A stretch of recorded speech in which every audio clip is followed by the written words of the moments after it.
పార్లమెంట్ని కాపాడు, అందరికీ శాంతి తీసుకురావడం. కనుక తెలుగు ప్రజలారా ప్రార్థించండి, పోరాడండి.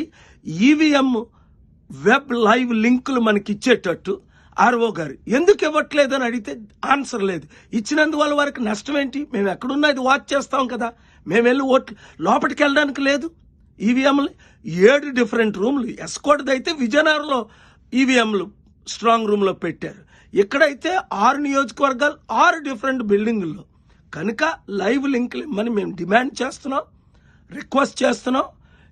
నెక్స్ట్ స్టెప్ ఏంటి అన్నది 48 గంటల్లో మేము చెప్తాం. ఇమీడియట్గా వారు లైవ్ లింక్ ఇచ్చినట్టు మీడియా మిత్రులు అర్థం చేసుకోండి సీరియస్గా. ఈ వీడియోని అందరికీ షేర్ చేయండి.